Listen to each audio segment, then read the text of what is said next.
Hey everybody, Eagle Run 23 here. I am having so much fun with this series. Big thank you to Bear Creek Arsenal for bringing it to us. And we're going to go over the second day of the AR-15 and talk about a new cartridge, one that I don't know much about. It is the 450 Bushmaster.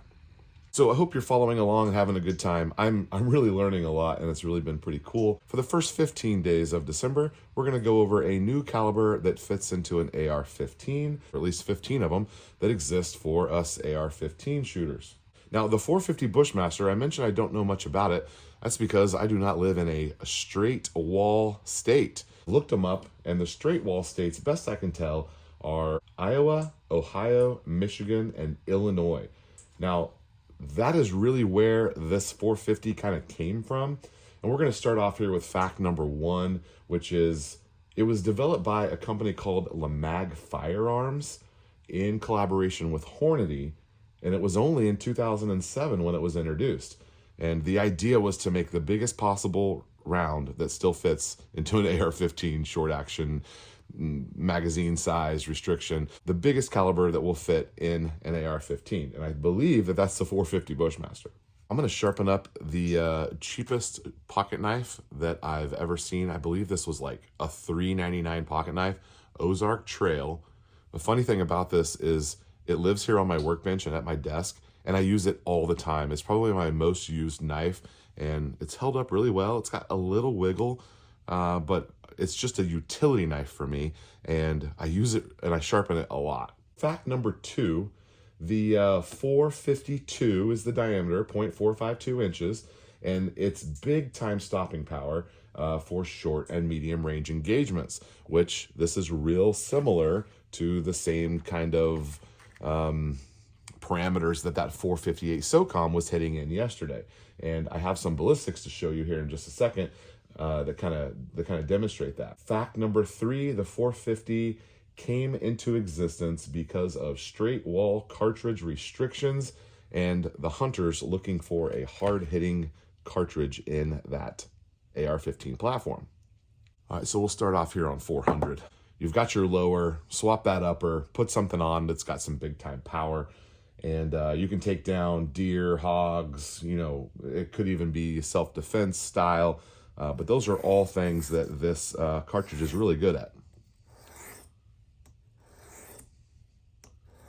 One other thing that I kind of learned here when I was playing with this is that these straight wall states are formerly shotgun hunting only states, which I didn't realize that was still a thing. I don't know when that came to be, but shotgun only, and then they were able to get this, it's got to be like a 32 caliber or bigger, and it has to be a straight wall case. So, what is a straight wall case? Well, I don't have a 450 or any of these straight wall cartridges, but here's a 9mm case. It's straight wall. Now, technically there is a little taper to a 9mm, but for our example here, this is a straight wall case, and then you stuff a big bullet in the end, and you have no restriction, no bottlenecking to get to that cartridge, and it's pretty much, the same size. If you compare that to a 6.5 Creedmoor or to a 223 here, you can see the bottleneck at the end. This allows for a larger powder column, larger capacity, and then you're restricting that onto a smaller bullet.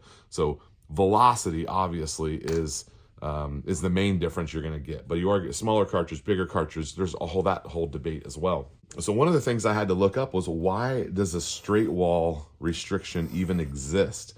And this is yet another silly, gun law that exists out there. The straight walls exist to limit the range, to limit the over-penetration in the hunting realm. These guys in these states can still, have 223s and 308s and 6.5 Creedmoors. You can still have all the bottleneck cartridges you want, but as far as hunting is concerned, I guess they don't want you out in the wild, over-penetrating in the woods when you're out there by yourself. Now, as with most gun laws, there's not a lot of foundation basis to this silly law, and what we have is the gun industry responding to the needs. And there's several calibers in this category: the 350 Legend, We'll talk about some other ones later. So here's some straight wall cartridges. You're familiar with the 357. The 10 millimeter, I believe, is more of a true straight wall over the 9. 44 rim mag, 35 Remington, 30-30 Winchester, which has existed for a long time. So then the 350 Legend and Buckmaster and the 450 Bushmaster. And then you've got the big 4570, which is, again, a straight wall cartridge that's been around for a long time. It's proven, it's taken lots of deer. Same with the 30-30, taken lots of deer. It's just that it doesn't fit in the AR-15. So there's some other ones, 458 Legend, of course, the big like 500 Nitro and the 450 Nitro Express. Those are straight wall cartridges, but they certainly won't fit into an AR-15. Let's see, we're switching over to 1,000 grit here. So you've maybe heard the term of a brush gun. I think that's where this would kind of come into play as well, where you could maybe still hit that deer on the other side of some brush or something. These states that are listed are very dense, not like the hunting in Texas where it's mostly going to be trees or open spaces in North and East Texas. And then in South Texas, we really have almost like a desert terrain where it's relatively wide open. You're going to have some trees and some cactus and lots of rock croppings. But in these states up here, up in the north, you're looking at the need for a brush gun came from is for something that's going to still pop through a bush and take down your deer. So the strength of the 450 is its stopping power and its ability to fit into that AR-15. Those are really the two main party tricks that the caliber has. Now, the downside to it is the recoil. The recoil is pretty stiff. It's not unmanageable by any means. I'm showing the felt recoil rated at a 22. And if you compare that yesterday to the 458 SOCOM, it's a 17.7. So let's talk a little bit about muzzle velocity and energy on target. So I chose the 200 range for this. I feel like that's probably the maximum that most people are going to take. Certainly the cartridge is capable of going further, but I think in these heavily wooded states, a 200-yard shot would be pretty far out there.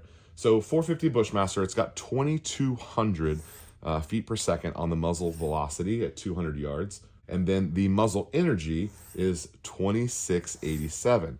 So 2,200 feet per second and 2687.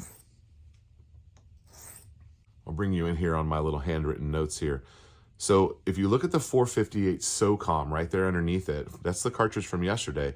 You're looking at 2150 versus 2200, very similar on the 200 yard. And then the muzzle energy, it's right there. It's within 130, 140 on the muzzle energy as well. And the felt recoil is a little bit less. So those cartridges, I would say, are comparable. Although here's where they differ. Obviously, they differ. The 458 is a bottleneck cartridge, and the 450 Bushmaster would fit the rules for these restricted states. The 450 is much more flatter shooting at longer ranges. The 458 does have a limited range, whereas the 450 Bushmaster can reach out a little bit further. A couple other cartridges I included just for some comparison. The 360 Buckhammer kind of came into popularity in the last little bit here. A little bit quicker, 2,400 feet per second and 2,300 on the muzzle energy. And the recoil is quite a bit less than both of those. And then the 30-30, just so that we have something to compare to that we're more familiar with. A little bit slower, 2150 and 1745. Quite a bit loss on the muzzle energy, but it coincides there with the loss in recoil at 11.6. The 350 Legend is on the list here, and it is a cartridge that we're going to talk about on the 15 days of the AR-15. So we'll kind of save that for a little bit later. And then you can see I notated down there that those were formerly shotgun only states. I don't, that's just not anything that I knew anything about. Okay, so final thoughts here. Would I, in Texas, make a 450 Bushmaster? The short answer is no. It's not a cartridge that I'm interested in. Unlike the 458, which I was kind of interested in, this is pretty much a deer hunting cartridge, although it could have some self-defense applications. The main issue with that is the same as the 458 SOCOM. You have a significantly decreased capacity in a magazine, real close to half the capacity over your 5.56 and even some of your 30 cal rounds. It's such a bigger, it's almost half an inch, you know, it's a much bigger caliber. And so you can't hold as many in a magazine. So the self-defense application is a little bit lower. It pretty much is relegated to a hunting only use. And I thankfully have the ability to hunt with some better cartridges and some better velocity and things like that. Couple years ago, during the ammo crunch that we had in the summer of 2020 and really into 2021 as well, when that big ammo crunch was happening, what was funny is I would go to the gun shops just to look, and I was making videos on ammo availability and all that. And when I would go there, sure enough, on the shelf in Texas, everything's wiped out. Big old stack of 350 Legend. There was even some 450 Bushmaster on the shelf. And for a while, I considered, because ammo was available, should I make one? And I know a couple of guys who did that very same thing. It was available and they wanted something to go shoot that they could buy ammo for. All right, we're gonna finish this guy off over here on 3000. So I do think that it's cool that the industry responded for those guys and got them a really great caliber for hunting in their states. I think that's cool. Cool thing about our industry. And thumbs down to the silly gun laws that put this thing in place in the first time. Hopefully, you know, there could be some changes on that front, although I don't know that the hunters are out there rallying for massive changes in their hunting laws, although they probably should be. And realistically, I mean, how is this not a restriction or an infringement? There we go. Not bad. So a restriction like this is definitely an infringement upon our rights. I just saw a bill the other day where it came out and said that they were wanting to limit gas guns, and it's pretty silly. Like, this obviously isn't going to work and it's not going to go anywhere.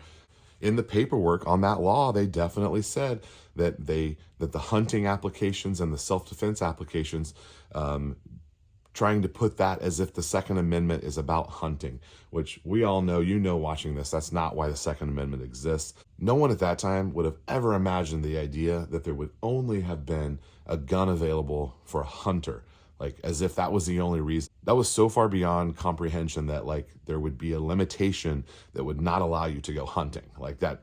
We're not putting that in the Constitution because that's so far away from being anything. But we are putting in the Constitution that we're going to make sure that the government has no availability, no powers to put any laws on the restrictions of guns for its citizens.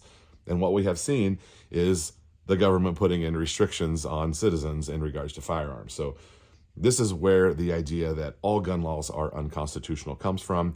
And that's what I'm saying on this channel right here today. All right, guys.